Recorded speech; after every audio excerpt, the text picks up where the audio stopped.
Of course, let us get back to this issue. So, I was discussing about again that about the Peshwas. So, I just told you that Peshwas had become almost the functional head of controlling the administrative and political affairs of the entire Marathas, especially Bajirao first. Alright, because I just told you Bajirao first was one of the most talented Peshwas that ever got to the Marathas, and he was also known for using the guerrilla warfare tactics, which was actually mastered by Shivaji during his time. Fine, that's what actually was the role of Bajirao first.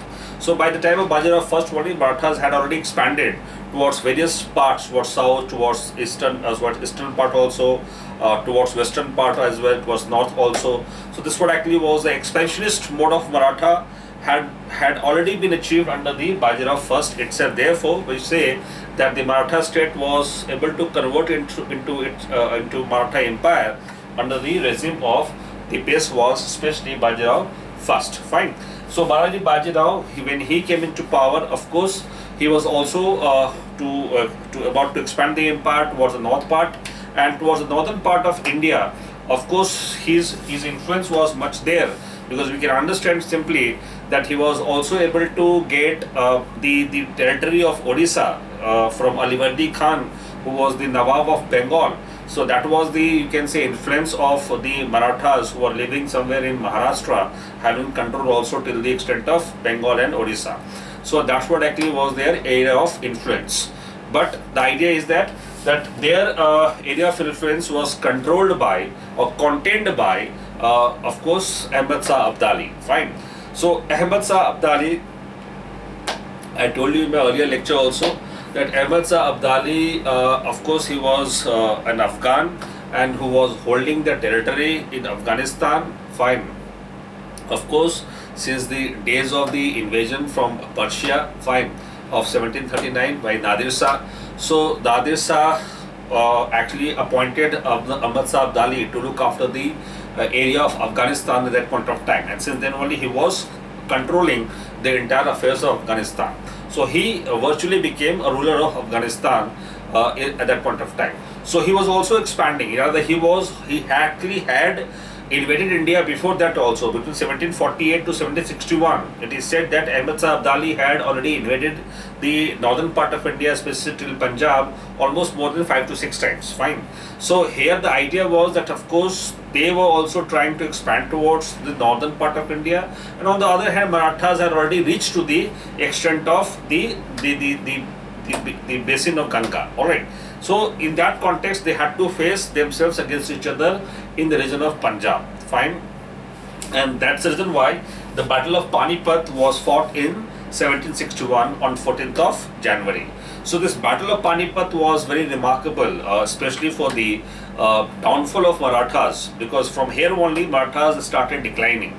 Because in this Battle of Panipat, the son of Balaji Bajirao, the minor son of Balaji Bajirao, Viswas Rao, his name was Viswas Rao, and of course Sadasiv Rao Bhau, who was the brother of Balaji Bajirao, cousin brother Balaji Bajirao. So Sadasiv Rao Bhau, who was leading the entire army, so he, along with Viswas Rao, and the most important person, Ibrahim Khan Gardi, was the main, you can say, architect of the entire artillery of the Marathas at that point of time. So all of them along with 28,000 soldiers from Maratha side, they all perished in this war, or they all died in this war, and due to this only they got defeated. And once they got defeated, of course, it is said that they had been chased down by the Afghani cavalry to almost to the border of Marathwada to Maharashtra. All right, and in the road only, in the way only,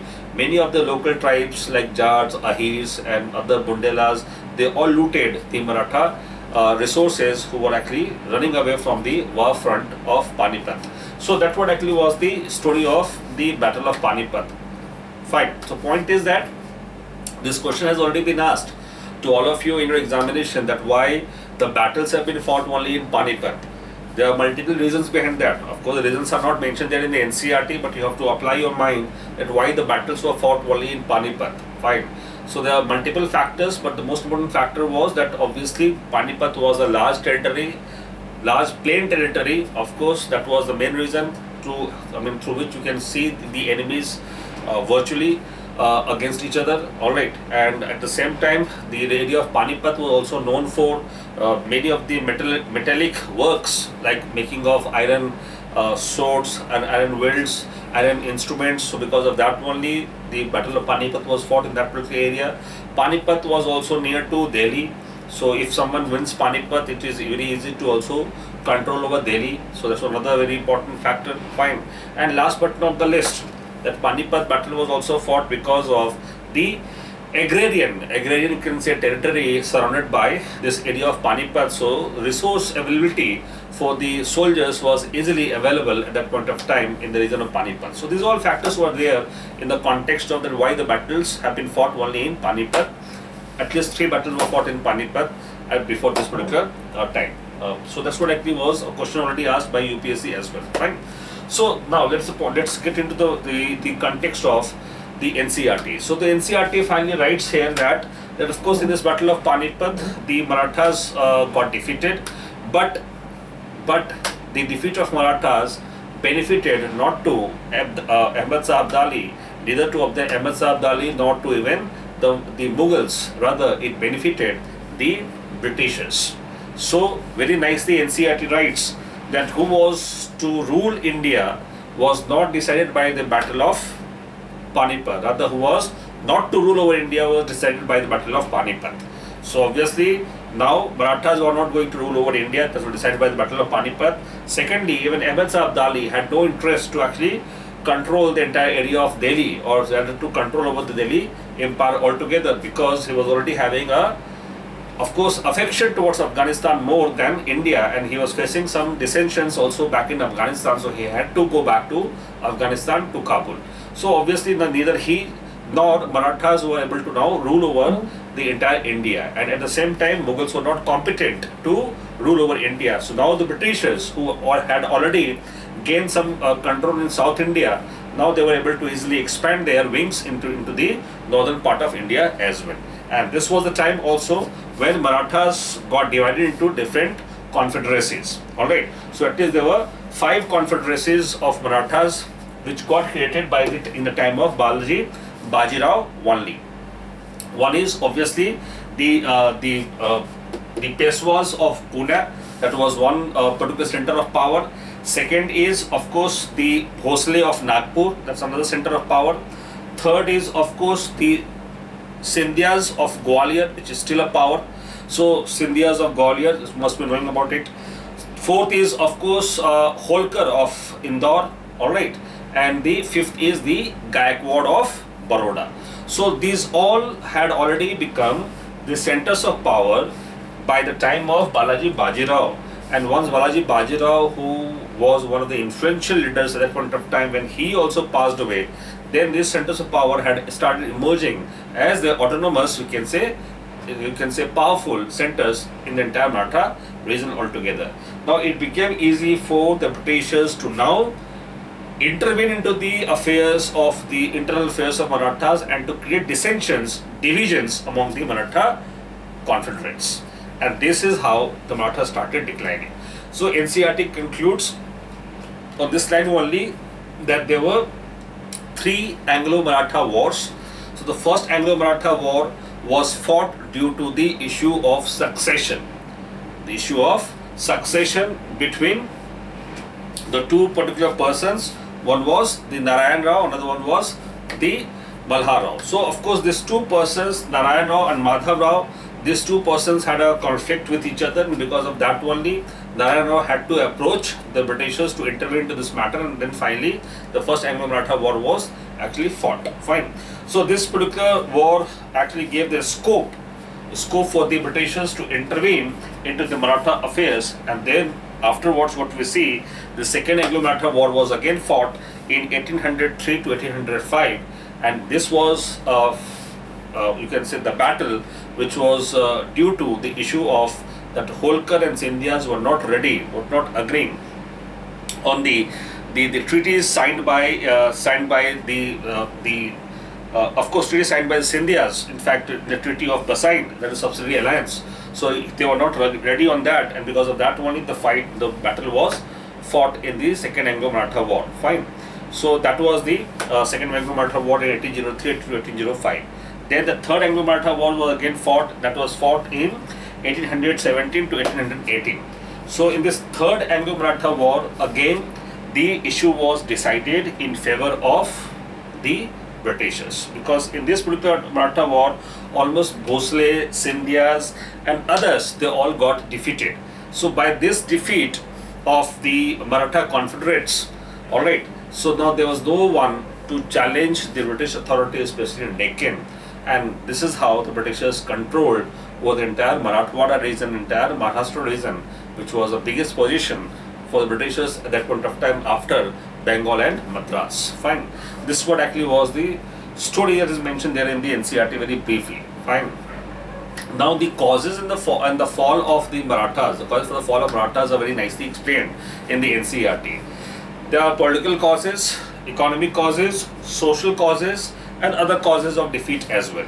First and foremost, what was the political cause of defeat of Marathas? The first cause was mentioned also there in NCERT was that the lack of unity among the Marathas was the biggest challenge.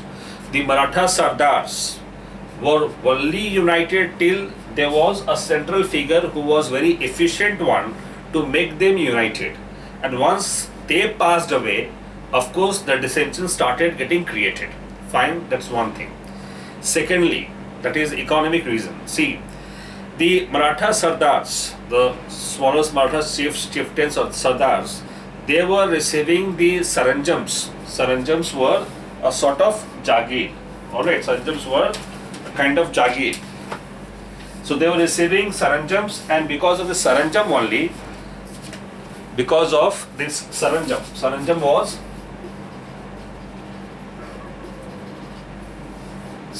was a form of jagir. So watans and saranjams.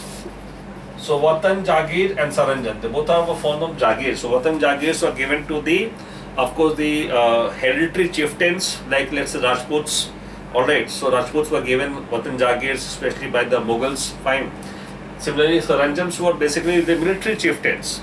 So military chieftains were given a land to make them survive over there. So that was saranjam practiced in the entire Marathwada region, in the entire Marathas region.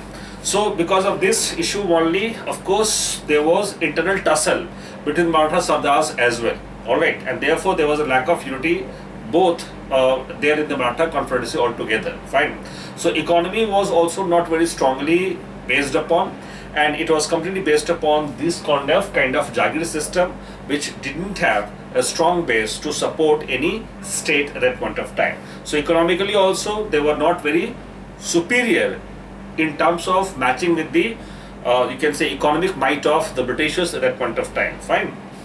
That's one other thing. Socially, so socially also their social mode of production, social mode of, you can say, association was also very obsolete and traditional. Alright, so that what also was one of the practices which actually led them towards the backwardness. For example, you can understand from this particular fact only that whenever they used to go for a war, let's say in the example of Battle of Panipat.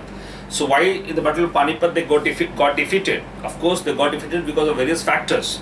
But one of the factors was that in the battle, the Marathas used to take along with them, along with the soldiers, all the family members, the servants, the serfs, the cook, everything. I mean, complete, you can say, small towns they used to carry forward from one place to another to fight a war. So in that particular context, you can understand the mobility of Maratha soldiers was not so high, and therefore they faced a very serious defeat in the Battle of Panipat. Fine. So this was the social order. At the same time, the scientific inventions were not at all existence. No scientific and technological developments took place inside the Marathas, and top of that also they didn't have any, you can say, rational or modern thinking going on to improve upon the concept of Maratha state altogether. Because what we have to understand, they were also based upon the traditional mode of production that was completely in the feudal system. In the feudal system, there was a lack of scope for, of course, the growth and the variety of production at that point of time. So these all factors were responsible in the decline of the Marathas. So if you see the NCERT very clearly mentions still these all particular aspects of the story. Fine, and there only the NCERT concludes. NCERT very simply concludes that the major flaw of the Marathas was that they were not able to transform their state into a modern state. A modern state which should be based upon the rational ideas, the modern education, scientific discoveries, and of course new mode of production. So these things were missing out completely in Marathas, and hence they had to succumb under the British influence also later on. So these all aspects have been clearly mentioned there in the NCERT. This is how the Maratha state finally came down to an end. Fine, end by the Third Anglo-Maratha War of 1817 to 1818. Fine, so this is how Maratha issue had been concluded in the NCERT. Fine, when we enter into the advanced, you can say, information Marathas, then we will discuss about various other aspects also. Aspects which are mentioned there in the books like Grover and Grover, and also that is mentioned there in Shekhar Bandyopadhyay. So we'll mention about those all aspects also later on. Fine. So we'll have to keep it till here only. Last small dimension is 18th century.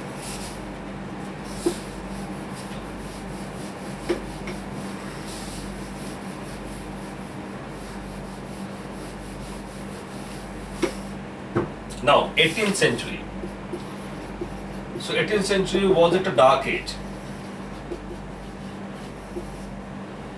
So first of all, why we have to understand, I mean, see, the British or the colonial historians or imperialist historians, they actually have been of the opinion that 18th century was a dark age because after the decline of the Mughals, of course, for the 18th century, there was no any other power which used to of course provide a centralized, you can say, empire in India, and therefore it become incumbent upon the Britishers to occupy the Indian territory and to provide them a centralized empire by the 18th or by the 19th or the 19th century itself. That is how they justified the British colonial expansion in India. Fine, but what we have to understand, was it really a dark age? We have to understand in the context of the socio-economic condition, the education over there, the position of women over there, and cultural developments in the 18th century altogether. तो उस basis पे समझना है कि क्या ये dark as था या नहीं था, मतलब इकोनॉमिक सोशल कंडीशंस क्या था, then what was the condition of education, then what was the cultural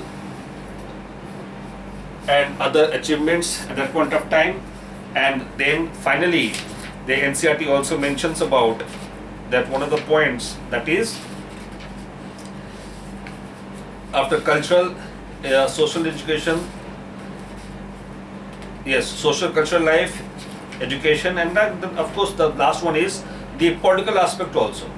Alright, so political aspect should also be included here. Of course NCERT does not mention it very clearly, but for your convenience you have to also understand it very clearly.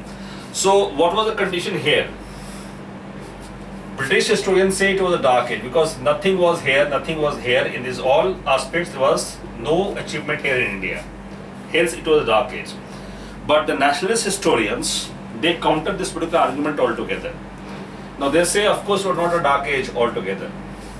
Of course the declining process was seen in various aspects, but calling it a dark age would simply nullify the achievement of any of the Indians or any of the states in India at that in the era of 18th century. So it is, of course, a negative concept, negative approach to look into the history of India.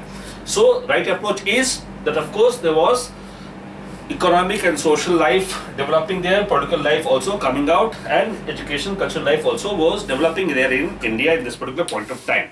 For example, political. Now see, of course, the centralized empire like the Mughals started declining in the beginning of the 18th century after the demise of Aurangzeb. But it does not mean that the other, of course, states did not emerge in 18th century. For example, Marathas. Of course, Marathas did emerge as a very robust state in the 18th century. It's another matter that why they declined, but they emerged as a robust state in the 18th century. Similarly, Punjab, all right, Punjab was equally a very formidable state under Ranjit Singh that we have already discussed in the earlier videos, all right. Similarly, Bengal, Hyderabad, Awadh, Mysore, Travancore. Now there are a lot of examples to actually corroborate the fact that of course we didn't have a centralized empire like the Mughals in the 18th century, but the smaller states that emerged in India were equally a very important centers of power in India at that point of time. So that's what actually was the aspect of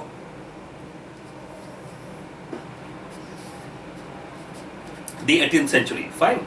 Then if you move to the economic and social conditions, now economic and social life of the people at that point of time was also very much, you can say, in existence. All right, it was not like completely, it was a dark age for everyone. There was nothing to be done by everyone at that point of time. For example, India was still known for exporting, known for producing a lot of things. For example, agriculture was still being practiced. Many of the products were still being produced. All right, and even surplus were being also produced at that point of time. Fine, and that's the reason why you can understand NCLT writes very clearly that in the 18th century, these two facts are very important for all of you from your prelims point of view, which is mentioned there, which are mentioned there in the NCERT. One is, in the 18th century, India was the largest exporter of textiles. All right, so India was the largest exporter of textiles in the 18th century. Second, shipbuilding, Samudri Jahaj. Shipbuilding was one of the, you can say, highest graded level of achievement of Indian manufacturers across the world at that point of time. And this is what even the Russian Tsar had acknowledged. So the idea is, it is mentioned in NCERT that shipbuilding was the best of, you can say, art in India at that point of time in the entire world. That is also mentioned there in NCERT, better than the any of the states in Europe. That is very clearly mentioned there in NCERT. So these two activities were very much there in the 18th century. However, in social aspect, there were some, you can say, limitations. Some evils were very much clear, like caste system was very much in existence. The social discrimination was very much in existence. NCERT also writes the caste system from the Hindu system, from the Hindu, you can say, community system, it also spread to the Islam, and that's the reason why in Islam also the Ajlaf and Ashraf, the two particular communities got emerged. All right, so Ashraf were the higher caste, Ajlaf were the lower caste, lower community in Islam also. That also were in existence in 18th century. At the same time, it also mentions about the position of women, especially in North and South India, like Sati.